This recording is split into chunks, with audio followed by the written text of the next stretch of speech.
নমস্কার, সাফকথা আমি আপনাদের সঙ্গে রয়েছি রূপা। এবং আজকের আমাদের যেটা আলোচনার বিষয়ে আপনারা বুঝতেই পারছেন, ভোট যুদ্ধ এবং হেভি ওয়েটদের আনাগোনা শুরু হয়ে গেছে অসমে। এবং অসম 26-এর ভোটমুখী অসমে একেবারে ঘর গুছিয়ে একদিকে যখন অ্যাডভান্টেজে বিজেপি এবং বেড়েছে বিজেপি হাই কমান্ডের অসম সফরের একেবারে ধারাবাহিকতা আমরা দেখতে পেয়েছি। গত দুদিন ধরে নীতিন নবীন রয়েছেন অসমে এবং এরপর আগামীকাল অমিত শাহ আসতে চলেছেন বরাকে এবং 2/3 আসনে বিরোধীদের একেবারে কুপকাত করার একেবারে গেম প্ল্যান সাজিয়ে নিয়েছে বিজেপি। এবং পাশাপাশি আমরা দেখতে পেরেছি যে আজ প্রিয়াঙ্কা গান্ধী এসেছেন অসম সফরে, দুদিনের অসম সফরে তিনিও এসেছেন। এখন প্রশ্ন হচ্ছে, যেহেতু সামনে বিধানসভা নির্বাচন, সবার একেবারে ছক গুছিয়ে নিচ্ছেন, সে জায়গায় দাঁড়িয়ে আমরা দেখতে পেয়েছি কংগ্রেসে ভাঙনের যে খবর একের পর এক উঠে এসেছে। 6 জন বিধায়ক দল ত্যাগ করেছেন।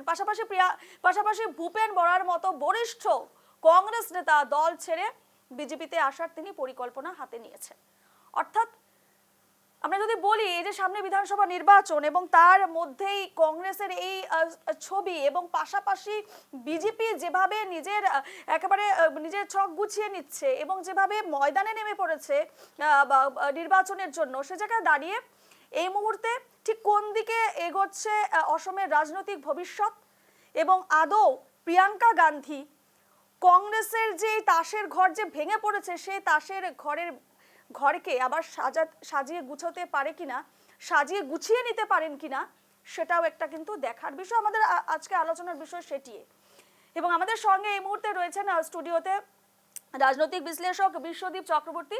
বিশ্বদীপ, স্বাগত জানাচ্ছি। এবং আমাদের সঙ্গে রয়েছেন হাইলাকান্দির প্রাক্তন কংগ্রেস বিধায়ক আনোয়ার হোসেন লস্করজি, স্বাগত জানাচ্ছি। এবং এই মুহূর্তে আমাদের সঙ্গে ভার্চুয়ালি কানেক্টেড হয়ে গেছেন বিজেপি নেতা হিফজুর রহমান। হিফজুর সাহেবকেও আমি এই মুহূর্তে স্বাগত জানাচ্ছি আমাদের আজকে সাফকথার এই আলোচনায়। হিফজুর সাহেব, শোনা যাচ্ছে? বেশ, শোনা যাচ্ছে। তো আমি আলোচনার দিকে এগোবো। আমি প্রথমেই বিশ্বদীপ বাবুর কাছে যাব। যেহেতু বিধানসভা নির্বাচন, আমরা প্রত্যেকবারই দেখি বিধানসভা নির্বাচনের আগে হেভিওয়েটরা আসেন নিজেদের প্রচারে, শাসক হোক বিরোধী হোক দুই দলের তরফ থেকে আমরা দেখি তারা নির্বাচনী প্রচারে আসেন।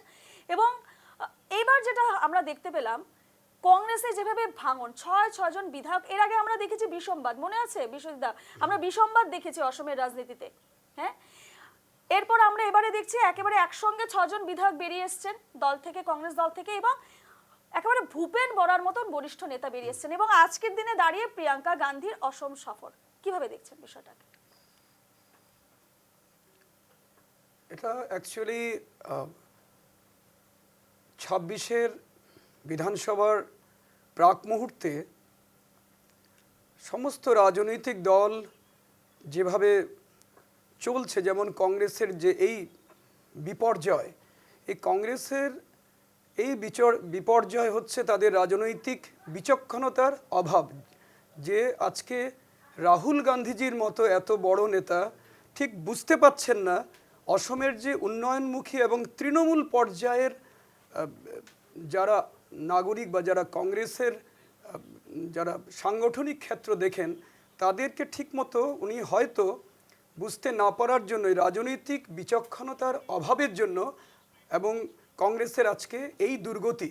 যারা আজকে এপিসিসির সভাপতি ছিলেন, ছোটখাটো না, উনি আজকে কংগ্রেসের 32 বছর কংগ্রেসে উনি ছিলেন এবং ভূপেন বরা উনি আজকে দেখুন কত একটা দুঃখের বিষয়, উনি বলছেন যে উনি কোনো গুরুত্ব পাচ্ছেন না।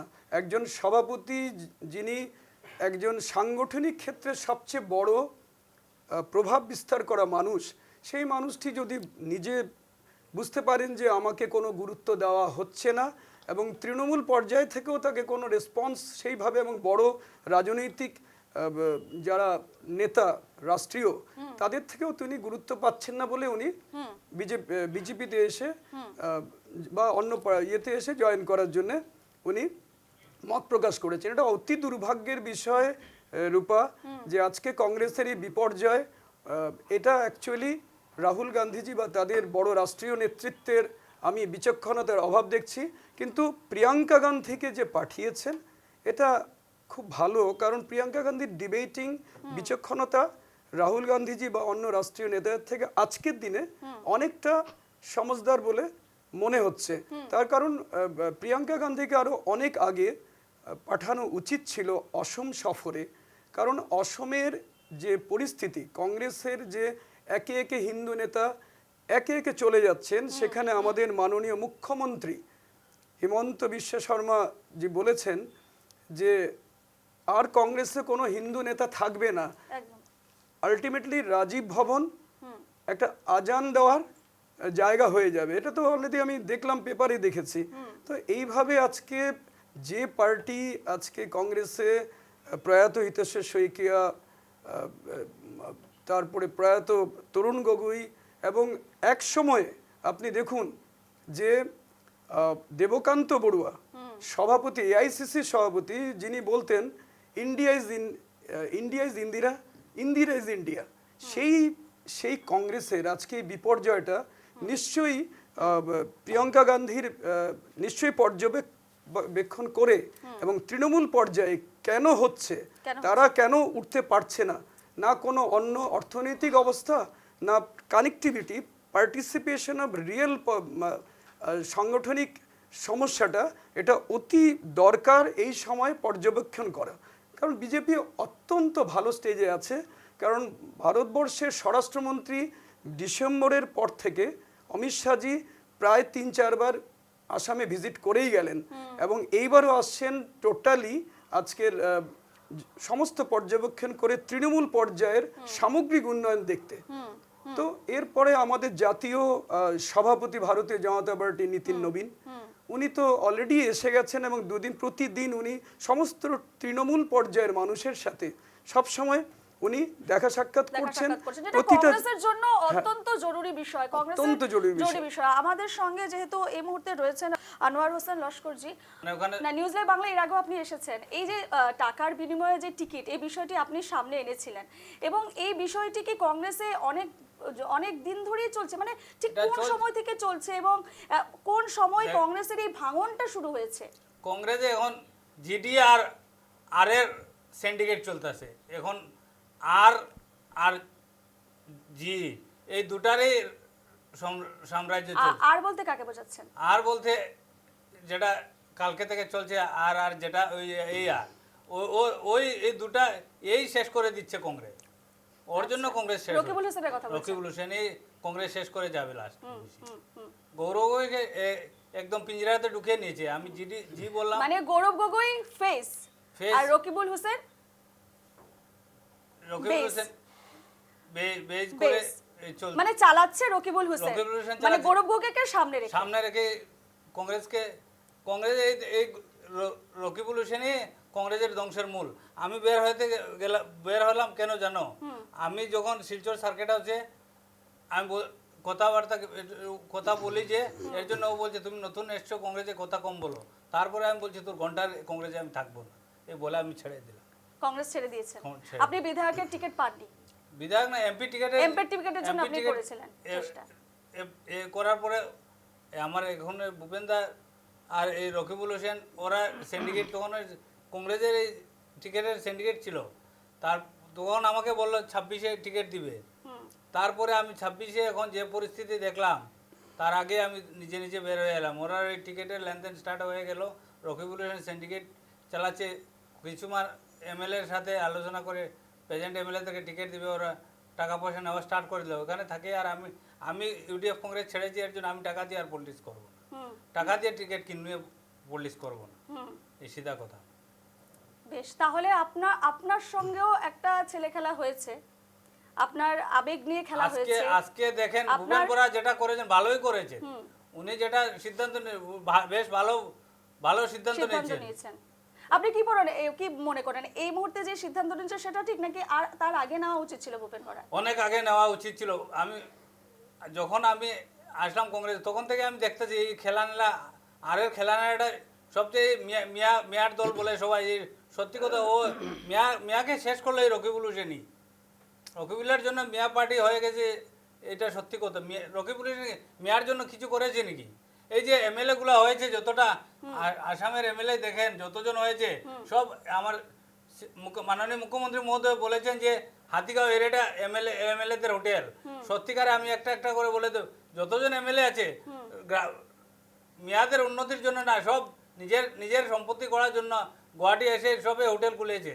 কিন্তু যে যে কংগ্রেসের বিরুদ্ধে যে অভিযোগ উঠছে যে সংখ্যালঘুদের দলে পরিণত হবে কংগ্রেস, সে জায়গায় দাঁড়িয়ে আপনি বলছেন যে মিয়াদের জন্য বা মিয়া মুসলমানদের জন্য কংগ্রেস দল কিচ্ছু করে কিছু করে নাই তো, ও তো মাথা বিক্রি করে খাচ্ছে ওরা। তাহলে কিসের ভরসায় ওরা মানে ভোট চাইছে বা ওদেরকে ডিপেন্ড করে চলছে? আর আজকের দিনে আমি বলতে যাবো যে যদি আজকে মেয়ারা যদি একদম সবাই বিজেপিকে ভোট দিয়ে দেয় সবচেয়ে ভালো হবে এটাই।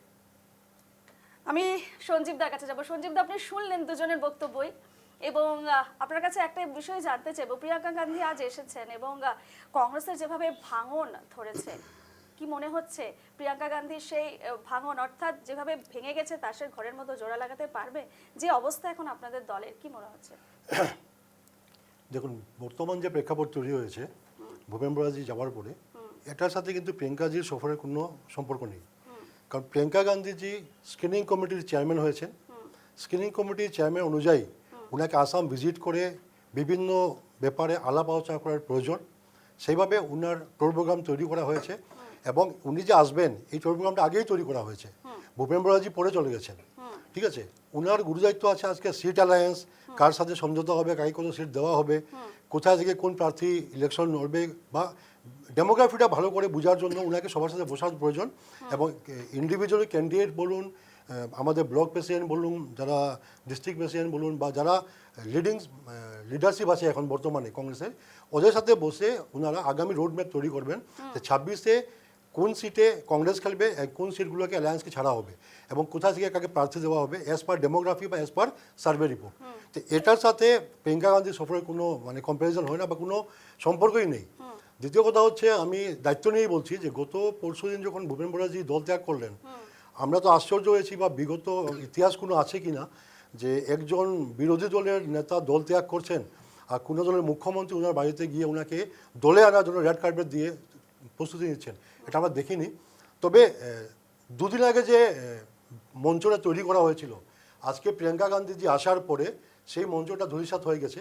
আজকে ডেটে আমরা হোল ডে ছিলাম বিভিন্ন প্রোগ্রামে, আমরা দেখলাম না যে আমাদের কোনো কংগ্রেস কর্মী বা কোনো লিডার আজকে ভূপেন বরাজি নিয়ে কথাবার্তা বলেছে বা ভূপেন বরাজি যাওয়ার পরে দুঃখ প্রকাশ করেছে বা কোনো একটা এমন ব্যাপার চিন্তিত আছে যে আগামীতে হয়তো কোনো ক্ষতি হয়ে যাবে। আজকে প্রিয়াঙ্কাজি আওয়ার পরে আমাদের সেই চ্যাপ্টারটা পাস্ট হয়ে গেছে। আমরা আগামীতে পজিটিভিটি নিয়ে এগিয়ে যাচ্ছি যে প্রিয়াঙ্কা গান্ধী যেহেতু স্ক্রিনিং কমিটির চেয়ারম্যান, সাথে গৌরব গগৈজি আছেন, দেবব্রত শইকিয়াজি আছেন, বিভিন্ন হাই লিডারশিপ আছে এপিসিসি এবং এআইসিসির, যৌথভাবে ধাপে ধাপে আমাদের মিটিংগুলো চলছে এবং আগামীতে আমার মনে হয় যে এই দুদিন আগে যে প্রেক্ষাপটটা ছিল আজকে প্রেক্ষাপটটা পরিবর্তন হয়ে গেছে। আজকে কংগ্রেস কর্মীরা প্রিয়াঙ্কা গান্ধী যাওয়ার পরে একটা আশা আলো দেখছেন এবং যারা বলছে যে মুসলিমের দল, এটা তো মানে যারা বলছে ওরাই বলছে। কারণ আমরা স্বাধীনতার আগে থেকে স্বাধীনতার পর প্লাস আজ পর্যন্ত আমরা একটা নীতি আদর্শ নিয়ে চলি। আমরা হিন্দু, মুসলমান, বৌদ্ধ, খ্রিস্টানকে একসাথে নিয়ে চলতে জানি। আমরা এই বাণীতে বিশ্বাস করি, ঈশ্বর আল্লাহ তেরো নাম সবকো সম্মতি দে ভগবান। এবং আমার আজকে আবারও আমি রিপিট করছি যে প্রিয়াঙ্কা গান্ধীজির বর্তমান সফর ভূপেন বরাজির এপিসোডের সাথে কোনো জড়িত নয়, এটা প্রি প্ল্যান ছিল। আজকে যে এনকারেজমেন্টটা আমাদের ওয়ার্কাররা পেয়েছে, আগামী দিনে আসামে কংগ্রেস সরকার আসবে বলে আমরা দায়িত্ব কিন্তু নিয়ে ভূপেন বলতে বরা পারি। যে অভিযোগগুলো করেছেন এবং বিশেষ করে আর যে ফ্যাক্টরটা তিনি এনেছেন সামনে, রকিবুল হোসেনের প্রত্যক্ষভাবে না হলেও পরোক্ষভাবে যেভাবে রকিবুল হোসেনের কথাটা বললেন যে তিনি দলটা চালাচ্ছেন এবং উজান অসম প্রসঙ্গ তিনি একাধিক বিষয় ভূপেন বরা তিনি তার বক্তব্যে তুলে ধরেছেন।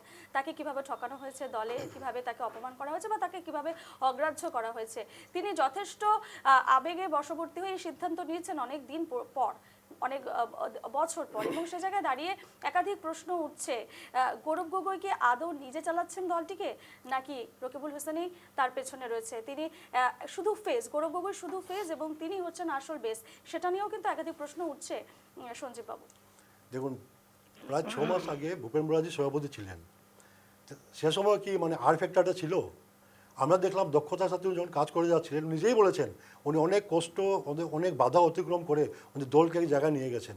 তাহলে সে সময় তো উনি কোনোদিন বলেননি যে আর ফ্যাক্টরটা কাজ করছিল। মাত্র 6 মাস আগে কথা বলছি আমি। দ্বিতীয়ত হচ্ছে যে উনাকে আমাদের দল অল ইন্ডিয়া কংগ্রেস কমিটির সেক্রেটারি পদ দিয়েছিল, উনি বিধায়ক একবার নির্বাচিত হয়েছিলেন, দুবার ওনাকে মনোনয়ন দেওয়া হয়েছিল, এপিসিসি সবচেয়ে টপ পোস্ট প্রেসিডেন্ট ওনাকে দেওয়া হয়েছিল এবং সামগ্রী নিয়ে যে বিষয়টি বললেন, আমি বলছি বিভিন্ন বিভিন্ন প্রেস্টিজিয়াস কমিটিতে ওনাকে চেয়ারম্যান রাখা হয়েছে। এখন ব্যাপার হচ্ছে এত কিছু পাওয়ার পরে যদি ওনার সভাপতিত্ব ছাড়ার পরে 6 মাসের ভিতরেই এমন একটা পদ পরিবর্তন করলেন উনি, যে আর ফ্যাক্টর রূপে ওনার মানে হয়তো যন্ত্রণা হচ্ছিল বলে উনি দল ত্যাগ করেছেন। আমার ব্যাপার হচ্ছে যে শুধু তাই নয় সঞ্জীব বাবু, 6 জন বিধায়ক একসঙ্গে না, আপনাদের আমি দল বলি ছাড়লেন। ওনার ব্যাপারটা বলে দিই যে উনি নিজেই বলেছেন বা আমরা আপনাদের টিভিতে বা অন্য টিভিতে দেখছি যে মা কামাখ্যার শপথ নিয়েও বলেছিলেন যে উনি জীবনেও বিজেপিতে যাবেন না। আজকে যদি মা কামাখ্যার শপথ নেওয়ার পরে আসামের এই ভূমি থেকে দাঁড়িয়ে কেউ মা কামাখ্যার শপথ নেয়, এরপরে যদি সেটাকে মানে প্রত্যাখ্যান করে গিয়ে বিজেপিতে যোগদান করে, তারপরে এখানে কোথা থেকে আর ফ্যাক্টর আসলো আমি বুঝতে পারিনি। এবং দ্বিতীয়ত উনি যখন ওনার ক্ষোভটা উজাগর তিনি করেছিলেন, একজন বরিষ্ঠ নেতা দলের, সে জায়গায় দাঁড়িয়ে রকিবুল হোসেন পুরো পরিচালনা করছে বিষয়টিকে, তাকে কোথাও না কোথাও একটা সাইডে রেখে দেওয়া হচ্ছে। তারপরেই তো সেই বিরক্তিতে সে অপমান বোধ করে নিজের সম্মান বজায় রাখতে এবং আত্মসম্মান বজায় রাখতে তিনি দলটা ছাড়লেন, তিনি স্পষ্ট বলেছেন। না সেটা তো উনি বলেছেন। ওনার বলার পরে বা ওনার যে একটা স্বাভিমান ছিল, কংগ্রেসের এআইসিসি এবং এপিসিসির যারা হাই প্রোফাইল লিডারশিপ আছে আসামের, যারা আসামের বর্তমান পলিটিক্যাল প্রেক্ষাপটের সাথে জড়িত, বেশ। ওরা সবাই ওনার বাড়িতে গিয়েছিলেন, গিয়ে ওনারা সবাই ওনাকে বুঝিয়েছেন। এবং গৌরব গগৈজি, আমি দায়িত্ব নিয়ে বলছি যে জেন্টলম্যান, উনি যেভাবে সবার সম্মুখে দাঁড়িয়ে বলেছেন যে আমার কাছ থেকে যদি অজানে কোনো ভুল হয়ে থাকে তা আমি ছোটো ভাই হিসাবে আমি ক্ষমা প্রার্থী করছি। গৌরব গগৈর বিষয় যখন বললেন, গৌরব গগৈর পাকিস্তান লিঙ্কও কিন্তু ভূপেন বরার দল ছাড়ার আরো একটা বিষয় তিনি উল্লেখ করেছেন। এটা সব উনি ছাড়ার পরেই বলছেন। না, তিনি যে রেজিগনেশন লেটার লিখেছিলেন সেখানে এই বিষয়টিও তিনি উল্লেখ করেছেন। এটা তিনি ছাড়ার বেশ, পরে বলছেন, বেশ। কিন্তু এতদিন তো বিভিন্ন পদে অলঙ্করিত ছিলেন, তখন কিছু বলেননি। এবং এই যে পাকিস্তানের লিঙ্কের কথা বলা হচ্ছে, এটা তো 2013 থেকে কথা হচ্ছে। এরপরে উনি এআইসি সেক্রেটারি হয়েছেন, এরপরে উনি বিধায়ক হয়েছেন, এরপরে দুবার নির্বাচন লড়েছেন, এরপরে উনি প্রেসিডেন্ট হয়েছেন এপিসিসি, এরপরে বিভিন্ন প্রেস্টিজিয়াস পদে ছিলেন, উনি কখনো বলেননি। আজকে যাওয়ার ছিল বিজেপিতে, একটা প্রেক্ষাপট তৈরি করা হয়েছে, একটা রঙ্গমঞ্চ তৈরি করা হয়েছে এবং ভালোভাবে ইমপ্লিমেন্ট করা হয়েছে এটা। হিফজুল বাবুর কাছে যাবো। হিফজুল বাবু কি বলবেন? সঞ্জীব বাবু যে বিষয়গুলো রাখলেন সামনে, কি বলবেন? ব্যাপারটা হচ্ছে আসাম প্রদেশ কংগ্রেসের প্রাক্তন সভাপতি ভূপেন বরা মহাশয় বহু আগে কংগ্রেস দল ত্যাগ করা উচিত ছিল। তো আজকের দিনে যেহেতু আসামের ডেভেলপমেন্টের কথা চিন্তা রেখে ভূপেন বরা মহাশয় দল ত্যাগ করেছেন, এটা অত্যন্ত খুব রাজনৈতিক দূরদর্শী সিদ্ধান্ত নিয়েছেন। আজকে দেখুন, আমাদের আসামে দীর্ঘ ইতিহাস আছে। আসামের নেতৃত্বকালে ভারতবর্ষের বহু রাজনৈতিক দল নেতৃত্ব দিয়েছে, ভারত তথা আসামে নেতৃত্ব দিয়েছে। আজকে দেখুন, আমাদের আসামে ভারতবর্ষের মাননীয় প্রধানমন্ত্রী নরেন্দ্র মোদীজি কতবার এসেছেন, এবং বিশেষ করে আমাদের অমিত শাহজি আসামে কতবার এসেছেন, বরাক উপত্যকায় আসবেন। আসামের মাননীয় মুখ্যমন্ত্রী মহোদয় আসামের নেতৃত্ব দেওয়ার জন্যে যেভাবে দিনরাত কাজ করছেন এবং বরাক উপত্যকার জনগণের ডেভেলপমেন্টের জন্য কতবার বরাক উপত্যকায় এসেছেন। বিগত কংগ্রেস আমলের মুখ্যমন্ত্রীরা কোনোদিন এভাবে 5 বারের উপর আসতে পারেননি, প্রধানমন্ত্রী তো আসেনি। আজকে কংগ্রেসের অবস্থা এমন হয়েছে, আমরা দেখেছি যখন ভূপেন বরা মহাশয় দলত্যাগ করেছেন, এই কংগ্রেস দলের বহু লিডাররা ভূপেন বরা মহাশয়ের ঘরে গিয়েছিলেন, কিন্তু ভূপেন বরা মহাশয়ের যে চেহারার অবস্থা ছিল, আমরা দেখেছি ভূপেন বরা কেবলমাত্র যে একদিনের নির্যাতনের মাধ্যমে দল ত্যাগ করেনি, বহুবার স্ববিমামে কংগ্রেস আঘাত করেছেন, যার দরুন ভূপেন বরা মহাশয় দল ত্যাগ করেছেন। আপনারা দেখবেন কেবলমাত্র ভূপেন বরা মহাশয় নয়, মাত্র অনলি 20 ডেজ, 20 দিন অপেক্ষা করেন, দেখবেন আসামের কংগ্রেসের যখন টিকিট বন্টন করা হবে, দেখবেন আসামের অধিকাংশ কংগ্রেস জেলা অফিস বড় বড় তালা লাগানো হবে, এবং আফটার টিকিট ডিক্লিয়ারেশন দেখবেন অনেক লিডাররা আমাদের ভারতীয় জনতা পার্টি যোগদান করবেন। আজ অবধি আমাদের ভারতীয় জনতা পার্টির, বিশেষ করে আসামের মাননীয় মুখ্যমন্ত্রী ডক্টর হেমন্ত বিশ্ব শর্মা মহাশয়ের যে নেতৃত্ব এবং উন্নয়নের যে বলিষ্ঠ ভূমিকা, তার প্রতি অনুপ্রাণিত হয়ে আজকের দিনে বহু কংগ্রেসী বিধায়করা ভারতীয় জনতা পার্টি জয়েনিং করতে বাধ্য হয়েছেন। কিছুক্ষণ আগে আমাদের হাইলাকান্দি জেলার তৎকালীন ইউডিএফ বিধায়ক আনোয়ার সাহেব বলে গিয়েছেন, বলতে গেলে আনোয়ার সাহেব হাইলাকান্দি জেলায় যখন বিধায়ক ছিলেন তখন জনগণের সঙ্গে অনেক সোচ্চার হয়েছেন। হ্যাঁ, এটা 100% সত্য কথা। যদি আনোয়ার সাহেবকে কংগ্রেস দল বিগত দিনে এমপি নির্বাচনে টিকিট দিত, নিশ্চয়ই ভালো একটা ফল পেত। আজকে কংগ্রেস দলে সংখ্যালঘুদের যেমন সম্মান নেই, তেমনি হিন্দু সম্প্রদায়ের কোনো সম্মান নেই। আজকে এত অ্যাক্টিভ একজন কংগ্রেস লিডার ভূপেন বরা মহাশয়, তাকে কেন গুরুত্ব দেওয়া হলো না? যাকে বিজেপি দল আজকে আপনি কমিশন দেখুন, বড়া বলতো, কমলাক্ষুদে পুরকাশ যাকে বিজেপি দল কমিশন আজকে বড়া ভারতীয় বলতো। জনতা পার্টিতে এসেছেন একমাত্র ডেভেলপমেন্টের জন্য। আজকে সিদ্দিক সাহেব কংগ্রেসে ছিলেন, তিনি কংগ্রেস ত্যাগ করেছেন। শেরমালি সাহেব কংগ্রেস ত্যাগ করেছেন। পিসার আরে হিপসুর সাহেবকে বহু শুনতে বরাক পাচ্ছেন? উপত্যকার সুজিতদার লিডাররা কথা। ভারতীয় জনতা পার্টিতে যোগদান করার জন্য লাইনে আছে। আজকে দেখুন, আমরা আসামের জনগণকে বলতে চাই, কংগ্রেস এমন একটা দল হয়েছে, মাত্র আসামে 26-এ নির্বাচন পরে কংগ্রেস আর কংগ্রেস থাকবে না, সেই কংগ্রেস একটা ক্লাবে পরিণত হয়ে যাবেন। আপনারা দেখেছেন পদ্মুৎ বরদলৈ, সাংসদ পদ্মুৎ বরদলৈর সভায় দাঙ্গা হাঙ্গামা হয়েছে।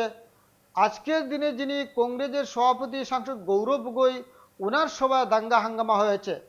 আর কিছুদিন অপেক্ষা করলে দেখবেন কংগ্রেসের অধিকাংশ জেলা অফিসে তালা ঝুলানো হবে। জেলা এটা তো অফিসে তালা ভারতীয় ঝুলবে জনতা বলছে পার্টিতে সঞ্জিতা। নেই। আর বিশেষ করে কংগ্রেসের যেহেতু আপনারা সামনে নিশ্চয়ই বিধানসভা দেখেছেন, নির্বাচন রয়েছে, এই ধরনের যে আজ সমস্ত থেকে বিষয়গুলো 15-20 উঠে আসছে এবং যে ছবিগুলো আমরা দেখতে পাচ্ছি, কোথাও না কোথাও কংগ্রেস দল মানে ভোটমুখী অসমে কংগ্রেস দল নড়বড়ে হয়ে গেছে না তাদের ভিতটা? কংগ্রেস দল যেখানে ছিল সেখানেই আছে। আমরা অনেক সময় নির্বাচন হেরেছি, কিন্তু আমরা নীতি আদর্শ থেকে সরিনি। কংগ্রেস দলের ভিত্তি নেই। কংগ্রেস আচ্ছা, আমাকে দলের বলতে দিন। ভিত্তি যদি থাকতো, তাদের এত হাই প্রোফাইল লিডাররা এসে কেন গো ব্যাক করতে পারলেন না ভূপেন বরা মহাশয়কে? আজকে ভূপেন বরা মহাশয়ের উপর স্বাভিমানে আঘাত দিয়েছে কংগ্রেস আজকে দল। বিজেপি দলটাই এবং চালাচ্ছে ভূপেন বরা কংগ্রেসীরা। মহাশয় যেটা বলেছেন, আজকে আরের 40 জন কথা, কংগ্রেসের এটা তাবড় তাবড় কেবলমাত্র লিডাররা ভূপেন বরা বিজেপিতে যাওয়ার মহাশয়ের পরে অভিযোগ নয়, বিজেপিতে আমাদের সরকার অনেক গঠন করেছে। সংখ্যালঘু সিংহভাগ লিডাররা যারা মন্ত্রী ছিলেন কংগ্রেসের কংগ্রেসের আছে। example, এবং যদি তালিকাটা আমরা প্রাক্তন তৈরি করি, মন্ত্রী সিদ্দিক আহমেদ 1 সাহেবও থেকে 40 কিছুদিন পর্যন্ত আগে কংগ্রেস মন্তব্য আছে। করেছেন, 41 আরের জন্য 41 থেকে কংগ্রেস আপনাদের একটা লিস্টে আরম্ভ হচ্ছে। ধূলির সাথে 41 পতন নম্বর হয়ে থাকবেন যাওয়ার সর্বানন্দ আশঙ্কা, সোনোয়ালজি, আশঙ্কা। 42 নম্বর থাকবে আপনারা অন্যরা। নিশ্চয়ই এভাবে দেখবেন, আপনাদের ট্যালিটা আছে। আসামের 1 জনগণ থেকে 40 বুঝে কিন্তু নিয়েছেন কংগ্রেস আছে এখানে। যে কংগ্রেস এবং দিয়ে আসামের দুটা টিম আসামের আছে এখন। 26-এর এটা নির্বাচনে কংগ্রেস এ, জনগণের যারা আশা অপোজিশনে পূরণ হবে আছে, না। এটা কংগ্রেস বি, যারা কংগ্রেস সরকার চালাচ্ছে। কেবলমাত্র 10 থেকে 15টা সিটের মধ্যে সীমাবদ্ধ থাকবে আসামে। আজকে বরাক উপত্যকায় কংগ্রেসের কোনো অস্তিত্ব নেই। আপনারা দেখবেন বরাক উপত্যকায় কংগ্রেসের অস্তিত্ব মাত্র একটা দাঁড়াবে। কংগ্রেসের কোনো সিট বরাক উপত্যকা থেকে বরাক উপত্যকার একদমই, জনগণ সঞ্জীব বাবু, উপহার এখানেই হিসেবে আমি দেবেন আসবো। না। বরাকে তার কংগ্রেসেরই একমাত্র হাল কারণ কেন? হচ্ছে একদম, মাননীয় আমি হিপসুর মুখ্যমন্ত্রী বাবু একটু ডক্টর থামাবো। হেমন্ত আমি বিশ্ব শর্মা সঞ্জীব বাবুর থেকে মহাশয়ের যে জানবো, বহুমুখী একদমই বরাক চিন্তাধারা। সফরে আসছেন কেন্দ্রীয় স্বরাষ্ট্রমন্ত্রী অমিত শাহ, আগামীকাল আসছেন, এবং আমি বলতে চাইছি যে এই বরাকে কংগ্রেসের এই হাল, যেমনটা হিফজুর বাবু বলছেন, কেন এমনটা হাল? বরাকে কংগ্রেস আর জীবনে আসবে না এই অবস্থা ওরাকে হয়েছে। কংগ্রেসের হাল কি হয়েছে আমি এখন বুঝতে পারছি না। যেভাবে হিজুভাবে বলছেন বা যেভাবে প্রেক্ষাপটটা বানানো হয়েছে, বোরাকে কংগ্রেস যেভাবে লড়ে যাচ্ছে আগামী নির্বাচনে, বিজেপি করে পাবে আমরা জানি না, তবে বিজেপি থেকে বেশি সিটটা কংগ্রেস পাবে। অসম্ভব, এটা কোনোদিন এটা হবে এই না। স্টুডিওয় কংগ্রেসের বলে একটা যাচ্ছি। big এবং শূন্য লাড্ডু কি পাবে। হয়েছে বোরাকে কংগ্রেসের আমরা এখন একটু এটা খুলে বলতে একটা পারেন, শুধু এটাই বলা হচ্ছে যে টিকিট- বোরাকে বরাকে কংগ্রেসের কি হয়েছে। টিকিট- আজকে উধারবন্ধ একটা সমষ্টি আছে, কংগ্রেস দেখা আজকে যাবে না। উধারবন্ধ একটা সমষ্টি আছে। আমি বলে দিই রূপাকে, ভূপেন বরা উধারবন্ধে মহাশয়ের দল 12 জন ত্যাগ দাবিদার করার আছেন পর থেকে বিজেপির। আসাম তথা এই বরাক 12 জনের মধ্যে উপত্যকার 11 জন কংগ্রেসীরা দাবিদার একদম ওরা আছেন যারা অভিভাবক বিজেপির হয়ে রক্তে গেছেন। মাংসে বিজেপির বরাক পতাকা উপত্যকায় আজকে 20-25 ভোট আমরা থেকে একদম ধরে on record যুদ্ধ করে বলছি, আজকে ওরা আমরা বিজেপি এলায়েন্স সরকারে এনেছেন। পার্টি এবং ভারতীয় আজকে সেই জনতা 12 পার্টি জনের মধ্যে মিলে একজন আমরা আছেন বরাক উপত্যকা লক্ষ্মীপুরের থেকে প্রাক্তন বিধায়ক 11 রাজদীপ থেকে গোয়ালা 12টা মহাশয়, সিট আমরা যিনি দখল কংগ্রেসের করব বিধায়ক বরাক ছিলেন। উপত্যকায়। আজকে তার একমাত্র কারণ হচ্ছে কোথায় পার্টির আমাদের ডিসিপ্লিন, কোথায় যোগ্য এথিক্স এবং আইডিওলজি? সবল নেতৃত্ব লক্ষ্মীপুর আসামের থেকে মাননীয় প্রাক্তন মুখ্যমন্ত্রী কংগ্রেস ডক্টর বিধায়ককে হেমন্ত উদারবন্ধে বিশ্ব এনে শর্মা টিকিট দেওয়া হচ্ছে, মহাশয়ের আর যে আমরা 11 জন বরাক প্রকৃত উপত্যকা থেকে বিজেপি 11টা সিট যারা সেখানে ভারতীয় জনতা পতাকা পার্টি ধরে পাবেই পাবে। কংগ্রেসের সাথে বলুন বা বিরোধীর সাথে যুদ্ধ করে সরকার এনেছেন, সঞ্জীব আজকে বাবু, ওরা আপনি দুয়ারে দুয়ারে দেখবেন, ঘুরছেন, কাগজে বিরোধী আপনাদের করছেন। বরাক উপত্যকায় সেই ব্যাপারটা হয়েছে বিশেষ কাটিগড়াতে। করে আমাদের আজকে হাইলাকান্দি প্রাক্তন জেলায় কংগ্রেসের বিধায়ক 122 কমলাক্ষ দেব প্রকাশকে আলগাপুর কাটিগড়া এনে কাটিগড়ায় টিকিট দেওয়া হচ্ছে, আপনাদের সেখানে দশজন রিভোল্ট হচ্ছে। দশজন আমার তো মনে টিকিটের হয় জন্য লাইনে যখন আছে। বিজেপি টিকিট ডিক্লেয়ার হবে, একজনের টিকিট বোরাকে পাবেন, দেখবেন বিজেপির বাকি অফিসগুলোকে তালা মারা হবে, কয়েকজন আর কবে দেখবেন খুলবে একদম সেটাও কংগ্রেস প্রশ্নবোধক চিহ্ন থেকে হয়ে দাঁড়াবে। ভবিষ্যৎ হয়ে আনোয়ার গেছেন। কি বলছেন সঞ্জীব দা, এটা কি সম্ভব? এটা অসম্ভব। কংগ্রেস, আপনি দেখবেন এই যে বিরোধী দলপতি আছেন, আমি মধ্যে নাজিরা গিয়েছিলাম, দেখতে পেয়েছি ওনার নাম গন্ধ নেই। এই 26-এর ইলেকশনের পরে মাননীয় মুখ্যমন্ত্রী যেভাবে বলেছেন দেবব্রত সৈকিয়া ইলেকশনের পরে চলে আসতে হবে বিজেপিতে, এটা বড় আর একটা ধাক্কা খাবে কংগ্রেস। রাইট কথা। তার ওইখানে সত্যিকারের এখানে পার্টি তো যদি আমি কংগ্রেসের যেটা বলার কিছু শুনেছি নেই। এটা বলে দিই আপনাকে স্পষ্টভাবে। কংগ্রেসের ময়ূর আসামের বরগোহাই বলে একজন জনগণের লোক আছে, কাছে কংগ্রেস ওনাকে কোনো যদি factor পার্টি নয়। ওর পার্টি যদি আসামের টিকিট জনগণ দিয়ে already almost দেবব্রত সৈকিয়া কংগ্রেসকে প্রত্যাখ্যান একদম করে আমার এই দুয়ারা। মুহূর্তে এটা একটা নতুন বিষয় কথা মনে নয়। এসেছে, আমি একটু সঞ্জীব দীর্ঘ বাবুকে ইতিহাস আমি একটু আছে। মনে করিয়ে দিই। আমরা কিছুদিন আগে নিউজ লাইভ বাংলা মানে কয়েকটা ঘটনা আমরা দেখিয়েছিলাম কংগ্রেস অফিসে, কংগ্রেসের বিভিন্ন অফিসে, আপনাদের দলীয় কার্যালয় এবং বিভিন্ন সভা সমিতিতে আমরা দেখেছি একেবারে গোষ্ঠী দ্বন্দ্ব যাকে বলা যায়, অন্তর্কন্দলের একটা ছবি বরাক উপত্যকা একাধিক জায়গা, হাইলাকান্দি, এ ধরনের বিভিন্ন জায়গা থেকে আমরাই নিউজ করেছিলাম। এই যে কংগ্রেসের মধ্যে যে নিজেদের মধ্যে যে মারপিট, একটা হুলস্থুল পরিবেশ, নিজেদের মধ্যে একতার একটা অভাব, মানে কোথায় গিয়ে এই যে কিছুক্ষণ আগে আনোয়ার সাহেব বললেন এই যে টাকার বিনিময়ে হাইলাকান্দি বা কংগ্রেসের নিজেদের অস্তিত্ব রক্ষায় টিকিট ডিক্লেয়ার পরে দেখবেন হাইলাকান্দি ডিস্ট্রিক্ট কংগ্রেস অফিসে তালা ঝুলবে, এই অবস্থা রাইট লাগবে। মানে এটা কেন হচ্ছে সঞ্জীব দা? কোথায় কোথায় গিয়ে আপনাদের মতের অমিল ঘটছে নিজেদের দলীয় কর্মীদের হাইলাকান্দিতে মধ্যে? 12 জন ক্যান্ডিডেটের আলগাপুর কাটলিচর ওদেরকে ভোটিং করে ডিস্ট্রিক্ট প্রেসিডেন্ট ওনার ঘরে নিয়ে গেলেন ব্যালট বক্সটা, কিভাবে ওলা 1 2 3 4 5 6 মানে এপিসিতে পাঠাবেন, ওইটাতে কেলেঙ্কারি চলছে। সঞ্জীব বাবু কথাটা সত্য কিনা? দেখুন এটা তো হাইলাকান্দিতে কি হয়েছে, হাইলাকান্দি ডেমোক্রেটিক প্রসেসে ভোটিং হয়েছে, কাকে প্যানেল বানানো হবে, এটা হাইলাকান্দি ডিস্ট্রিক্টের ইন্টিগ্রাল ব্যাপার। দ্বিতীয় কথা হচ্ছে আপনি ডিস্টার্ব করছেন, তো আপনাকে আমরা ডিস্টার্ব করিনি, আপনি কথা বলতে দিচ্ছেন না। আসামের সবকটি সংখ্যালঘু এলাকায় কংগ্রেস আপনি পুরো আসামের কথাটা বলছেন, তো আমাকে একটা প্রশ্ন জিজ্ঞেস করা হয়েছে। হিফজুল বাবু একটু আপনি দেখবেন একদম হিফজুল বাবু, একমাত্র টিকেটের হিফজুল বাবু, বাণিজ্যের জন্য একদম হিফজুল বাবু আপনার মন্তব্য আমরা রাখবো সামনে। একটা প্রশ্ন করেছি সঞ্জীব বাবুকে, আনোয়ারজিও কিছু বলেছেন, সেটার যদি আমরা উত্তর সঞ্জীবদার থেকে পাই। না, আমি যদি হাইলাকান্দি ডিস্ট্রিক্ট কংগ্রেস যদি ইন্টারনাল ডেমোক্রেসিকে মেনটেন করে যদি ভোটাভুটির মাধ্যমে প্যানেল তৈরি করেছে, এটা আমরা স্বাগত জানাচ্ছি। পরবর্তীতে প্যানেল বাড়িতে গেছে, বাড়িতে যায়নি, এপিসিতে গেছে, আমরা কোনো অভিযোগও পাইনি, আমরা কোনো অভিযোগও পাইনি, বা না এপিসিতে কোনো অভিযোগ দেওয়া হয়েছে না, এরকম কোনো ব্যাপার আমরা কোনো আপনাদের মাধ্যমে হোক বা গণতন্ত্র চতুর্থ স্তম্ভের মাধ্যমে পেয়েছি, আমরা কিছু পাইনি, আজকে ফার্স্ট টাইম শুনেছি এটা। দ্বিতীয় কথা হচ্ছে বিভিন্ন দলের একটা গোষ্ঠীকুণ্ড থাকেই, কেউ কম থাকে কেউ বেশি থাকে। আমাদের বিগত দিনে কিছু সভা সমিতিতে গণ্ডগোল হয়েছে, আমরা দুঃখ প্রকাশ করেছি এটা নিয়ে, এটা হওয়া উচিত ছিল না, কিন্তু সেটাকে অতিক্রম করে আজকে বরাক কংগ্রেস ইউনাইটেডলি এগিয়ে যাচ্ছে। আমরা আশা করছি না, আমরা মোটামুটি দায়িত্ব নিয়েই বলতে পারছি যে আগামী বিধানসভাতে বিজেপির সাথে কংগ্রেস হাড্ডাহাড্ডি লড়াই করবে, হয়তো 1 সিট বেশি পেতে পারে বিজেপি থেকে। বেশ, ভোটমুখী অসমে নীতিন নবীন এসেছেন দুদিনের সফরে, আজ দুদিন সফর তার শেষ হয়েছে। অন্যদিকে আগামীকাল অমিত শাহ আসছেন বরাক সফরে।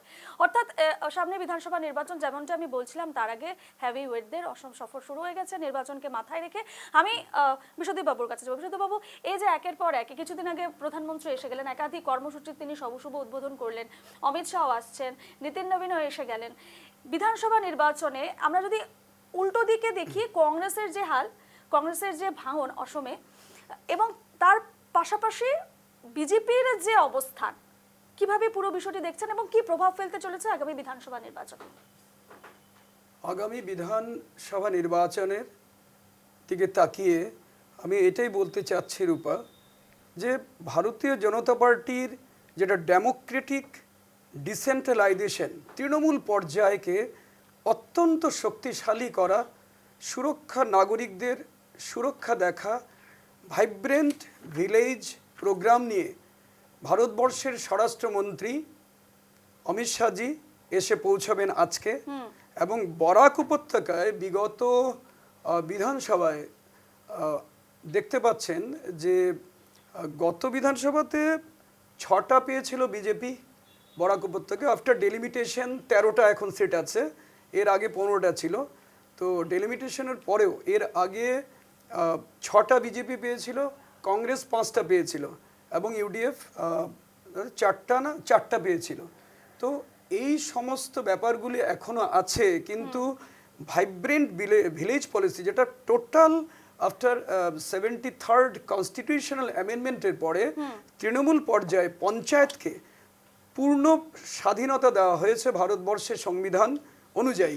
তো এই ভাইব্রেন্ট ভিলেজ প্রোগ্রাম যেটাতে আরও শক্তিশালী হবে থ্রু গাঁও সভার মাধ্যমে, এটাই কিন্তু প্রতিটা জায়গায় তৃণমূল পর্যায়ের সাংগঠনিক শক্তিশালী করার জন্যে আমাদের অমিত শাহজি এবং ভারতবর্ষের স্বরাষ্ট্রমন্ত্রী অমিত শাহজি এবং ভারতীয় জনতা পার্টির জাতীয় সভাপতি নীতিন নবীনের আগমন। এবং এটাও দেখতে পাচ্ছি যে যতদিন পর্যন্ত, দেখুন এইবার আপনি একটা কথা বলা যায় যে উজান অসমে আজকের যে পৃষ্ঠা প্রমুখ মিটিং হয়েছে, যেটা আমি দেখতে পাচ্ছি নীতিন নবীনজি যেটা করেছেন, পৃষ্ঠা প্রমুখ কিন্তু কংগ্রেস ওদের কিন্তু সেই ব্যাপারটা ছিল না। পৃষ্ঠা প্রমুখ মানে একদম বুথ পর্যায়ের থেকে যেটা আরও মানে মাইক্রো মানে আরও অ্যানালাইসিস করে, যেটা প্রতিটা পেজে একটা বুথে হয়তো 1000 ভোটার্স আছে, তার থেকে প্রতিটা পেজে কতজন আছে সেই প্রতিটা পৃষ্ঠা প্রমুখের দায়িত্বটা সেখানেও নীতিন নবীন জি একেবারে তৃণমূল পর্যায়ে এসে সমস্ত পর্যবেক্ষণ করছেন। এটা অতি ভালো সুলক্ষণ ভারতীয় জনতা পার্টির, একদম পজিটিভ একদম। এবং পাশাপাশি যদি দেখি বিশ্বদীপ দা, আমি একটু সঞ্জীব বাবুর কাছে যাব। সঞ্জীব বাবু, আজ প্রিয়াঙ্কা গান্ধী বাড্রা আসেন এবং তাকে একটি প্রশ্ন করা হয় আজকে তাকে প্রশ্ন করা হয় গৌরব গগৈ এবং রকিবুল হোসেনের নেতৃত্বে জোট অর্থাৎ মিত্রতা নিয়ে তাকে প্রশ্ন করা হয়। তিনি পুরো বিষয়টি এড়িয়ে যান। আমি একটু পিসিআরকে বলবো, তাকে যখন সাংবাদিকরা প্রশ্ন করেন ঠিক তিনি কি বলেছেন? और हमारा प्रयास यही होगा कि टिकट अच्छी तरह से बटे और यहाँ पे जो चुनाव लड़ा जा रहा है वो से हम सब लड़े। अलायंस के बारे में क्या बोलेंगे? अलायंस होगा कि नहीं होगा? आप देखिए क्या होता है। और हमारा प्रयास यही होगा कि टिकट अच्छी तरह से बटे और यहाँ पे जो चुनाव लड़ा जा रहा है वो से हम सब लड़े। अलायंस के बारे में क्या बोलेंगे? अलायंस होगा कि नहीं होगा? आप देखिए क्या होता है। একদমই শুনলেন সঞ্জীব দা, অ্যালায়েন্সের প্রশ্নটাই যে মুহূর্তে করা হয় প্রিয়াঙ্কা গান্ধীকে, তিনি পুরো বিষয়টি এড়িয়ে যান। দেখুন, ব্যাপারটা এমন হয়েছে যে আজকে উনাকে প্রশ্ন করা হয়েছে, উনি হয়তো এড়িয়ে গেছেন, কিন্তু এমনও হতে পারে কালকে বা নেক্সট ফেজে উনি নিজেই প্রেসকে ডেকে উনি অ্যালায়েন্সের কথা বলবেন। কারণ আজকে যে প্রেক্ষাপটটা ছিল উনি আসামে আসার পরে, কারণ এই অ্যালায়েন্স নিয়ে অনেকদিন থেকে ধাপে ধাপে আমাদের সভা সমিতি হচ্ছে, গৌরব গগৈজির নেতৃত্বে হোক, জিতেন্দ্র সিংয়ের নেতৃত্বে হোক, হয়ে যাচ্ছে। আমরা এক জায়গাতে একটা স্ট্রাকচার রেডি হয়ে গেছে, স্ট্রাকচারটা কমপ্লিট হয়নি বলে আজকে এটা পাবলিক ডোমেনে এসে বলাটা হয়তো প্রিয়াঙ্কাজির ক্ষেত্রে সম্ভব ছিল না। তবে আজকে যে উনি এড়িয়ে গেছে বলে এমন কোনো এখানে কোনো কিছু নেই যে উনি বলতে চাইছেন না বা কোনো একটা খামখেয়ালি আছে বা কোনো একটা ঝামেলা আছে, কোনো ঝামেলা নেই। ক্রিস্টাল অ্যান্ড ক্লিয়ার আমাদের অ্যালায়েন্স হবে এবং খুব তাড়াতাড়ি হয়তো বা প্রিয়াঙ্কা গান্ধী। সঞ্জীব বাবু, আমি আরেকটা বিষয় আপনাকে বলি, আজকে কিন্তু বিরোধী মিত্র দলের একটা বৈঠক অনুষ্ঠিত হয়, সেখানে কংগ্রেস ছাড়াই কিন্তু সে বৈঠক অনুষ্ঠিত করেন বিরোধীরা এবং তারা কংগ্রেসের প্রতি অসন্তুষ্টি দেখিয়েছেন এবং অনিশ্চয়তায় ভুগেই কিন্তু তারা আজকে বিরোধীরা, আমি নাম কিছু পার্টিগুলোর নাম আমি বলে দিচ্ছি, রাইজোর দল, অসম জাতীয় পরিষদ, সিপিএম এবং অল পার্টি লিডার্স কনফারেন্স, তার এই প্রত্যেকটি দল কিন্তু আজ তারা একেবারে সম্মিলিতভাবে এক জায়গায় বসেন এবং সে জায়গায় দাঁড়িয়ে কিন্তু তারা প্রত্যেকটা দল কিন্তু কংগ্রেসের বিরুদ্ধে সোচ্চার হতে তাদের দেখা গেছে। কিভাবে সম্ভব? এই মিত্র দলেরাই যদি, আপনাদের এই মিত্র দলের যে বৈঠক হয় বিরোধীদের, সেখানেই যদি কংগ্রেসের বিরুদ্ধে তারা সোচ্চার হয়ে উঠেছে। দেখুন, এই অ্যালায়েন্সে তো লিড করবে কংগ্রেসই, ভারতীয় জাতীয় কংগ্রেস। সবারই সে থাকে যখনই সভা সমিতি বিভিন্ন প্ল্যাটফর্ম থেকে প্রত্যেকে নিজের প্রপোজাল বা নিজের আইডিয়াগুলো প্লেস করেন। এবং আমরা বিগত দিনে অনেকবার দেখেছি লুরিনজ্যোতি গগৈ বলুন বা অখিল গগৈ বলুন বা যারাই আছেন অ্যালায়েন্স পার্টনার, ওরা কিন্তু এসে পাবলিক ডোমেনে বলেছেন যে ওরা অ্যালায়েন্সে এগিয়ে যাচ্ছে, অ্যালায়েন্স হবে, অ্যালায়েন্সে কথাবার্তা ওরা খুশি আছেন, খুব তাড়াতাড়ি আমরা এটা ডিক্লেয়ার করবো। আমরা ওদের মুখেই শুনেছি। আজকে হয়তো বা আবার আদার দেন কংগ্রেস, যেহেতু কংগ্রেস এখানে লিড করছে, আদার দেন কংগ্রেসও ওদের একটা কমন মিনিমাম প্রোগ্রাম হতেই পারে, যে ওরা ওদের মধ্যে ডিসকাস করে কমন মিনিমাম প্রোগ্রাম কি হতে পারে বলে আবার কংগ্রেসের সাথে বসে সেই এজেন্ডাগুলো তৈরি করবে, অ্যালায়েন্সটা তৈরি করবেন। এটা কোনো বড় না হয় বিশ্বদীপ বাবু, অ্যালায়েন্স যদি না হয় কংগ্রেসের অবস্থাটা কি হবে? দেখুন, কংগ্রেস কখনোই, আমি যতদূর আমি দেখেছি, কখনোই অ্যালায়েন্সে কংগ্রেস বিশ্বাসী ছিল না। এখন অবস্থার পরিপ্রেক্ষিতে তাহলে একলা চলো নীতিতে সক্ষম এগিয়ে চলা। অ্যাকচুয়ালি এই মুহূর্তে কংগ্রেসের যে বিপর্যয় যে অবস্থা হয়েছে, সেখানে কংগ্রেসের একা চলাটা মোটেই ঠিক হবে না। সেটা অবস্থার পরিপ্রেক্ষিতে স্থান বিশেষে ওরা রাজনৈতিকভাবে সেটা অ্যালায়েন্স করতেই পারে, সেটা ওদের রাজনৈতিক পর্যালোচনা করে দেখবেন যে তারা। কিন্তু কংগ্রেসের এক সময়ে যে কংগ্রেস ভারতে একটা প্রচুর প্রভাব বিস্তার করা একটা রাজনৈতিক রাষ্ট্রীয় দল, সেখানে ওরা কোনো পর্যায়ে যে অ্যালায়েন্স করবে সেটা ওরা ভাবতেই পারেননি। এটা তো ওরা ভাবতেন, হাসতেন, ওরা অন্যকে বিদ্রুপ করতেন যে এটা এত বড় রাষ্ট্রীয় দল। কিন্তু আজকের যে পরিস্থিতি সেখানে ওরা অ্যালায়েন্স কিছু জায়গায় ওনারা সিট ছেড়ে দেবে, কিন্তু খুব চিন্তা সহকারে। যেখানে যেখানে সত্যি যাদের উইনিং প্রবাবিলিটি আছে সেই সব অ্যালায়েন্সকে সঙ্গে নিয়ে যাদের পাবলিকের মানে ওপরে যাদের ভালো বিশ্বাসযোগ্যতা আছে তাদেরকে নিয়ে। আমি একটু আনোয়ারজির কাছে যাবো, কোন কোন দল অ্যালায়েন্সে আসার সম্ভাবনা আছে কংগ্রেসের সঙ্গে, কি মনে হয়? কোনো দলে আসার সম্ভাবনা আমাদের কাছে লাগে না। ওরা এই চিফরাং মারা পলিটিক্স করতেছে সবাই। কংগ্রেসের লাস্টে এমন হবে ওদের সাথে কিছু থাকবে না। ইলেকশন সময় ওরা যার যার নিজের নিজের স্বার্থ নিয়ে চলে যাবে সব পার্টি।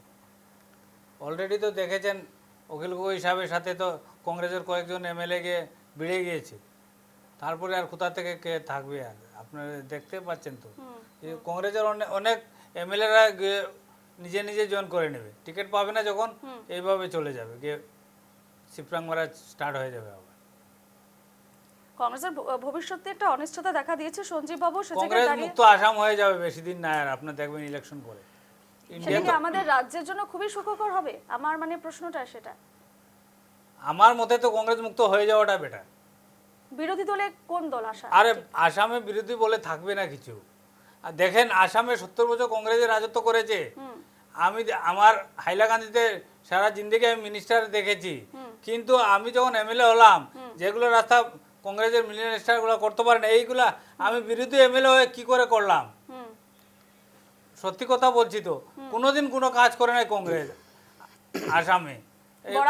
বরাকে করে নাই তো। আমি এই বাস্তব প্রমাণ দিয়ে আমার সাথে আপনার রিপোর্টার পাঠান, আমি দেখিয়ে দেবো, আঙ্গুল দেখিয়ে দেবো কংগ্রেস কি করেছে না।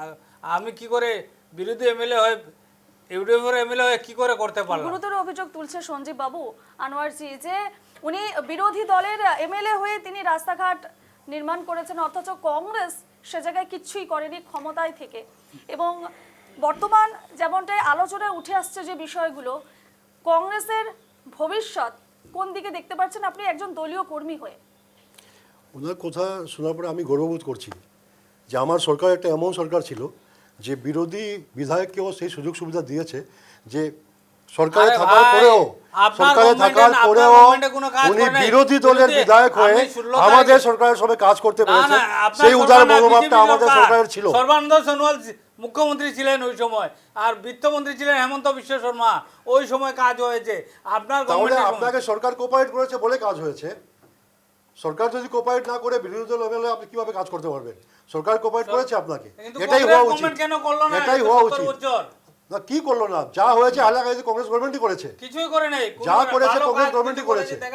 আজকে একটা হসপিটাল মেডিকেল নিয়ে ঢাকঢুল বাজানো হয়েছে 10 বছর থেকে, এটাও তো আজ পর্যন্ত হয়নি। আজ পর্যন্ত জমিন নিয়ে টালবাহনা করা হচ্ছে, বিভিন্ন সময় অজুহাত দেখানো হচ্ছে।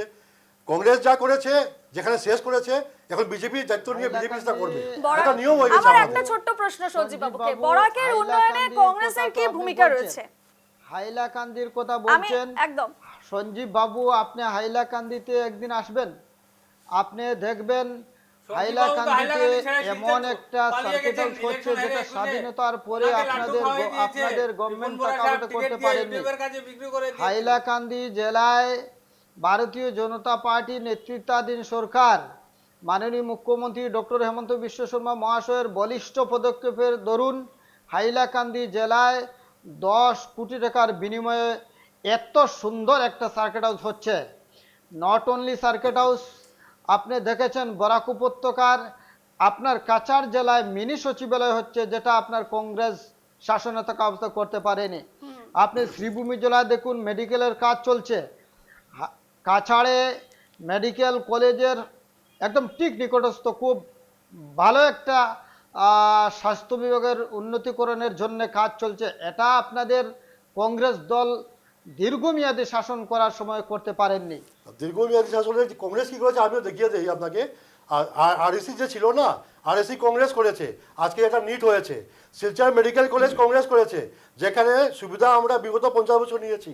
পলিটেকনিক্যাল কংগ্রেস করেছে, আজকে বাইপাস যে হয়েছে কংগ্রেস করেছে। ব্রড কেজের 90% কাজ কংগ্রেস করেছে। ইস্ট ওয়েস্ট করিডোরের 31 কিলোমিটার বাদ দিয়ে পুরো কাজ কংগ্রেস করেছে। ব্রডগেজটা আজকে বন্ধ করে বরাকের রেখেছিল যত স্কুল কংগ্রেস রে আছে, ভাই, কংগ্রেস কমিশনার করেছে। রে। বরাকের যত কলেজ আছে কংগ্রেস করেছে। তৎকালীন বরাকের যত প্রধানমন্ত্রী পিএসসি ছিলেন আছে কংগ্রেস অটল করেছে। বিহারী বাজপেয়ী সেই মহাশয় তালিকাগুলো দিয়ে প্রস্তাব দিন একটু দিয়েছিলেন, আপনারা। প্রপোজাল পাঠিয়েছিলেন। এটা কংগ্রেসের যেটা দিয়ে ললিপপ দেখানো হচ্ছে ওটা না বলে, যেটা করে ফেলেছে সেটা বলুন। বক্তব্য, এটা আসামের জনগণ খুব ভালোভাবে জানেন। আপনারা বলেছেন যেটা, এটা আধু মিথ্যা।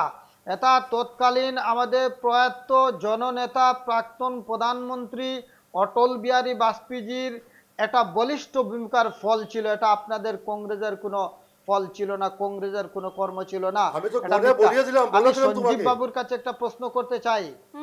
সঞ্জীব বাবু, আপনাদের কংগ্রেস যখন শাসনে ছিল, আমাদের হাইলাকান্দি জেলার করিমগঞ্জ এবং হাইলাকান্দির যে লোকসভা আসনটি ছিল, সেই আসনটিতে কেন সংখ্যালঘু সম্প্রদায়ের মানুষ দাঁড় করানো ছিল না, দাঁড়াবার কোনো সাবকাশ ছিল না? সেটা কংগ্রেস দীর্ঘমেয়াদী শাসন করার পর কেন হাইলাকান্দি করিমগঞ্জ লোকসভা আসনটি জেনারেল করলো না? আর আপনারা কেবলমাত্র সংখ্যালঘু সম্প্রদায়কে ভোট ব্যাংক হিসেবে ব্যবহার এইবার করেন। জেনারেল আজকে করার পরে আপনারা ধন্যবাদ দেওয়া কেন উচিত হিন্দুতে? ভারতীয় জনতা পার্টিকে। আজকে না, না, ভারতীয় এবার যে জনতা জেনারেল পার্টির করার পরে নেতৃত্বাধীন সরকার টিকেটটা কাকে দেওয়া হয়েছে? হাইলাকান্দি করিমগঞ্জ এবার লোকসভা আসনটি জেনারেল করার পরে জেনারেল করে টিকেটটা দিয়েছে। কাকে দেওয়া আজকে হয়েছে? সংখ্যালঘু সম্প্রদায়ের কংগ্রেস মানুষ কাকে মনোনয়ন আজকে দিয়েছে? ভোটে দাঁড়াতে পারছে। এটা আপনাদের কংগ্রেস জবাবটা দল দিন করতে না। পারেনি। জেনারেল হওয়ার পরে আজকে কংগ্রেস আপনি কাকে টিকেটটা দিয়েছে? হিন্দু ভাইদেরকে আমরা বলছি, যাকে আজকে টিকেট আপনি দিয়েছে ওকে দেখবেন ওকে জীবনে কংগ্রেস করে না, একটা 2026 পরে মানুষকে দিয়ে দিয়েছে। সঞ্জীব পল্লী বাবু জীবনে এখানে কংগ্রেস দিয়ে সম্প্রদায়ের কথা বলা হচ্ছে। ভারতীয় জনতা পার্টির পক্ষে আসবেন এটা 100% এটা আমাদের। সম্প্রদায়ের কথা বলা হচ্ছে। করিমগঞ্জ লোকসভা টিকেট কংগ্রেস কাকে দিয়েছিল? কাকে সম্মান দিয়েছিল? কোন সম্প্রদায়কে সম্মান দিয়েছিল? দেখুন, এটা অন্য কথা। কেন অন্য হাইলাকান্দি কথা? করিমগঞ্জ কেন আসনে আপনি প্রশ্ন অনেকটা করেছেন সময় যে কেন রিজার্ভ ছিল বলে মাইনরিটিরা উঠে আসতে পারেনি? সেখানে টিকেটটা মাইনরিটিকে দেওয়া হয়েছে সম্মানের সাথে। সংখ্যালঘুদেরকে বেশ, গলা আমি টিপে সঞ্জীব মারার বাবুকে চেষ্টা আবারও করছে। আরেকটা প্রশ্ন করছি। সংখ্যালঘু প্রিয়াঙ্কা গান্ধীর এই সম্প্রদায়কে সফর গলা টিপে মারার চেষ্টা অ্যাজ এ করছে। পর্যটক হিসেবে আজকে নয় তো, মানে ভারতীয় আপনাদের জনতা দলের জন্য পার্টি কিছু করবে তো? অসমের নির্বিকার কংগ্রেস দলের জন্য কিছু সম্প্রদায়ের কাজ পদক্ষেপ করছে। নিয়ে আপনাদের যে সামনে বিধানসভা নির্বাচন রয়েছে, রণনীতি তিনি গড়ে আপনাদের সামনে দেবেন তো? বা আপনাদের যে সমস্ত সমস্যা রয়েছে দলের, সেগুলো মিটিয়ে দেবেন তো? সেটা একটা বড় প্রশ্ন, কারণ সামনে যেহেতু নির্বাচন রয়েছে। শুধু পর্যটক হিসেবে আসেননি তো? না, যেহেতু আমি আগেই বলেছি যে স্ক্রিনিং কমিটির চেয়ারম্যান হিসেবে ওনার আজকে পদার্পণ আসামে, এবং ধাপে ধাপে ওনার কাজগুলো এগিয়ে নিয়ে যাচ্ছেন উনি। এবং সেটাই না, উনি ওনার দায়িত্ব, গুরু দায়িত্ব ফলো আপ করে যাচ্ছেন। এবং আগামীতেও দেখবেন ওনার নেতৃত্বে, যেহেতু উনি চেয়ারপারসন উনি স্ক্রিনিং কমিটির, ওনার নেতৃত্বেই বিভিন্ন পন্থাগুলা কংগ্রেস নেবে, যেখান থেকে দেশ ও দেশের উপকার হবে, লাভ হবে। এবং আসামকে এগিয়ে নিয়ে যাওয়ার জন্য যেভাবে কংগ্রেস বিগত দিনে আসামকে এগিয়ে নিয়ে গেছে বা উত্তর পূর্বাঞ্চলকে এগিয়ে নিয়ে গেছে, আবারও দায়িত্ব নিয়ে, দায়িত্ব সহকারে আমাদের লিডারশিপ এগিয়ে যাচ্ছে। এবং প্রিয়াঙ্কা গান্ধীজির নেতৃত্বে আমি বলেছি, আবার গৌরব গগৈজিকে ফেসকে সামনে রেখে আমরা আসামকে এগিয়ে নিয়ে যাব। এবং আগামী নির্বাচনে একদমই ঠিক বলেছেন সঞ্জীব বাবু, গৌরব গগৈর ফেসটা সামনে রেখে, অর্থাৎ বেস্টার কথা উল্লেখ করলেন না। বেস না, আমি কিন্তু প্রথমেই রকিবুল বললাম। হোসেন, বেস্টার রকিবুল হোসেন। এটা তো আপনাদের বক্তব্য, পরোক্ষভাবে বলিয়ে এটা দিলেন আসামবাসীর সঞ্জীব বাবু, বক্তব্য নয়, কারো ফেসটাকে বক্তব্য সামনে নয়। রেখে এটা গৌরব গগৈ শুধুমাত্র ফেস। বেসটা আপনাদের বক্তব্য। আমরা তো ফেস দিয়ে ইলেকশন খেলি না।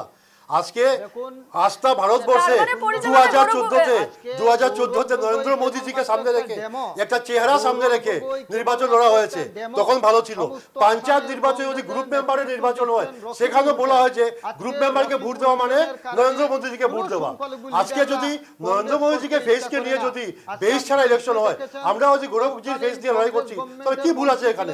আমরা ওনার ফেস দিয়ে নির্বাচন করব। এটা শুধু আমার কথা নয়, এটি গিয়েছিলেন এই রকিবুল হোসেনের মতন জঘন্য নেতার কুটচালের মাধ্যমে আজকে সিদ্দিক সাহেবের মন্ত্রিত্ব কেড়ে নেওয়া হয়েছিল। সেই সময়ে রকিবুল সাহেবের যে এই যে কংগ্রেসের যে একটা হিংসাত্মক সিদ্দিক সাহেবকে মন্ত্রীও কংগ্রেসে বানিয়েছিল। মাত্র গৌরব গগৈ সিদ্দিক সাহেবকে মন্ত্রী কংগ্রেসই বানিয়েছিল। সঞ্জীব বাবু নিশ্চয়ই বলেছেন। এখানে তো প্রশ্ন, তারা সরে আসছেন কেন? সরে আসছেন কেন সঞ্জীব বাবু? কমলাক্ষ দে পুরো কায়স্থ, সিদ্দিক আহমেদ সরে আসছেন কেন তারা? আজকে সঞ্জীব বাবু আপনি বলুন না, আপনি একটা স্পষ্টীকরণ দেন। তা সরে আসছেন বলে আপনি ওদের বিভিন্ন স্পষ্টীকরণ এজেন্ডা দেন। আছে। সিদ্দিক সাহেবের কথা আজকে বাদ দেন। আজকে যে বিধায়কের নাম আপনি বলেছেন, ওনার বিরুদ্ধে সিবিআই ইনকোয়ারি আরম্ভ হয়েছিল। যখনই উনি বিজেপির থেকে ঝুঁকে গেলেন সিবিআই ইনকোয়ারি বন্ধ হয়ে গেল। No. এটাই কারণ আছে, ছেড়ে আসছেন কেন? No, এখানে no, দ্বিতীয় no, কোনো no, কারণ no, নেই। এটা বড় যার ব্যাপার উপরে নয়, অভিযোগ এটা ইনকোয়ারি বড় বসিয়ে বিষয় দেওয়া হয়, নয়। ইডি বিষয়টা লাগিয়ে দেওয়া হয়, হচ্ছে সিবিআই লাগিয়ে আপনাদের দেওয়া হয়, দলে- এরপরে যখন ওরা আপনাদের ঝুঁকে দলে নিয়ে যায় কেবলমাত্র বিজেপি থেকে one সব man বন্ধ হয়ে army যায়। কাজ এটাই চলছে। উচিত তার কারণ। মানে আপনি তো এখানে প্রত্যেক গৌরব পরোক্ষভাবে গগৈ মেনে নিচ্ছেন নেতৃত্বাধীন কংগ্রেস পুরো দলে যারা কংগ্রেস রয়েছেন চলছে তারা না। দুর্নীতির এখানে সঙ্গে জড়িত রকিবুল রয়েছে। নেতৃত্বাধীন না, কংগ্রেস। যারা আমি ঠিক যারা বলিনি। যারা দুর্নীতির দুর্নীতির সাথে না জড়িত শঙ্কর ছিলেন, সম্প্রদায়ের আজকে ওদেরকে সম্মান রেড আছে, কার্পেট না দিয়ে হিন্দু তুলসী সম্প্রদায়ের পাতা গঙ্গা সম্মান জল আছে। দিয়ে ধুয়ে না, আপনাদের আজকে দল- বিজেপি না, থেকে দেওয়া হয়ে আপনাদের গেছে। দল আপনাদের দল কেন বিগত ব্যবস্থা নেয়নি লোকসভা তাদের বিরুদ্ধে? নির্বাচনে কংগ্রেস সরকার দল নিচ্ছে না। থেকে আজকে আপনাদের এই যে একসময়ের বিধায়ক নেত্রী কমলাক্ষ ছিলেন দেব পুরকাস্ত, সুস্মিতা দেব উনি ফ্লোর অফ দ্য দাঁড়িয়েছিলেন। অ্যাসেম্বলি আপনাদের বারবার কংগ্রেসের বলেছেন যে ল্যান্ডমার্ক বোরাকে হয়েছে, সুস্মিতা সিন্ডিকেট দেব রাজ চলছে। বারণ করতে উনি হয়েছে। বলেছেন কয়লা আপনি সিন্ডিকেট দেখবেন চলছে, সুপারি 26 সিন্ডিকেট চলছে। নির্বাচনের পরে উনি আপনাদের মন্ত্রীর নাম কংগ্রেস বলেছেন। কংগ্রেস উনি হিসেবে এটাও থাকবে বলেছেন না, যে মুখ্যমন্ত্রী ক্লাবে পরিণত হবে। ইশারায় সিন্ডিকেট আমরা চলছে। এখনো বলছি সে সঞ্জীব সময় বাবু, যদি একটা বিধায়ক রাজ সম্মান বোরাকের যদি সমস্যা থাকে, নিয়ে আজকে ফ্লোর অফ দ্য হাউসে বলেন যে সিন্ডিকেট চলছে, তাৎক্ষণিকভাবে সরকার কোনো ওনার পদক্ষেপ পদ দিচ্ছে না, দেওয়া উচিত। আমরা কার দিকে তাকিয়ে কংগ্রেস থাকবো? নেতৃত্ব চালানোর কোনো ক্ষমতা এটা ওর গৌরব রেকর্ড আছে, গগৈর কাছে নেই। আসাম বিধানসভার একটা রেকর্ড আছে ব্যর্থ যে প্রাক্তন বিধায়ক দিলীপ পাল, প্রদেশ শিলচর কংগ্রেস মাননীয় সভাপতি বিধায়ক গৌরব গগৈ, এবং ওনার কোনো উত্তর ক্ষমতা করিমগঞ্জের নেই। বিধায়ক এবং কমলাক্ষ দেব রকিবুল পুরকাস্ত হোসেন চাইছেন বারবার যে ফ্লোরে দাঁড়িয়ে কংগ্রেস বলেছেন ভবিষ্যৎ হয়ে যে যাক। বোরাকে বিজেপির মন্ত্রীরা হোক বা মুখ্যমন্ত্রীর নির্দেশে সেখানে সিন্ডিকেট রাজ চলছে, কিন্তু কোনো পদক্ষেপ আনোয়ার নেওয়া যে হয়নি। কথাগুলো বলা হচ্ছে সেগুলো কি আদৌ সত্য? নো নো নো নো মাননীয় এটা মুখ্যমন্ত্রী মিথ্যা মহোদয় কথা বলে, সিন্ডিকেটের এখন বিরুদ্ধে সোচ্চার সিন্ডিকেটের রাজা সর্বপ্রথম ছিল আমি বলছি কংগ্রেস আগে। আপনাদেরকে কংগ্রেসের আপনাদের সব আমলে syndicate চলছে। কংগ্রেসের যারা আমলে সিন্ডিকেটের বরাক অভিযোগ উপত্যকায় করেছে, কত ওরা syndicate আজকে চলছিল। বিজেপিতে। আজকে মাননীয় মুখ্যমন্ত্রী যারা ডক্টর হেমন্ত সিন্ডিকেটের বিশ্ব অভিযোগ মহাশয় করতো, বলিষ্ঠ না, আপনি পদক্ষেপ তো আনোয়ার যে আপনি হাইলাকান্দির একদম প্রাক্তন চলে বিধায়ক, গেছে। সে জায়গায় দাঁড়িয়ে আপনি দেখেছেন বরাকের বিষয়টি পুরো প্রত্যেক জানেন যে নমুনা অভিযোগগুলো syndicate লাগানো হচ্ছে কংগ্রেস আমলে সিন্ডিকেট ছিল। রাজ চালিয়েছে আজকে সিন্ডিকেট রাজ সব কংগ্রেসের মাননীয় আমলে মুখ্যমন্ত্রীর হয়েছে। নেতৃত্বে এটার মেইন উৎপত্তি তো কংগ্রেসে করেছে, সিন্ডিকেট কমিশন রাজ যা না, এখন চলছে কিনা, কংগ্রেস যদি করেছে এখন চলছে কিনা, না বন্ধ হয়ে গেছে?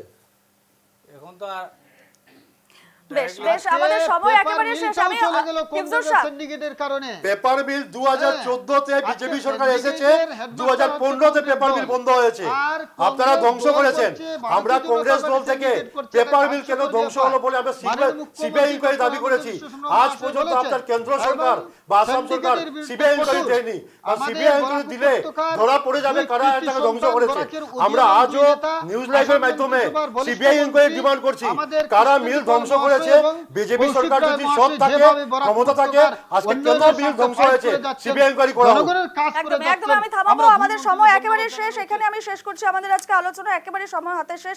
রাজনৈতিক বিশ্লেষক ছিলেন বিশ্বদীপ চক্রবর্তী, হাইলাকান্দির প্রাক্তন বিশ্বদীপ ভট্টাচার্য, হাইলাকান্দির প্রাক্তন কংগ্রেস বিধায়ক আনোয়ার হোসেন লস্কর, এআইডিএফ এর প্রাক্তন বিধায়ক আনোয়ার হোসেন লস্কর, কংগ্রেসের মুখপাত্র সঞ্জীব রায় এবং বিজেপি নেতা হিফজুর রহমান। প্রত্যেককে ধন্যবাদ জানাচ্ছি আজকে আমাদের আলোচনায় আসার জন্য। অনেক অনেক ধন্যবাদ।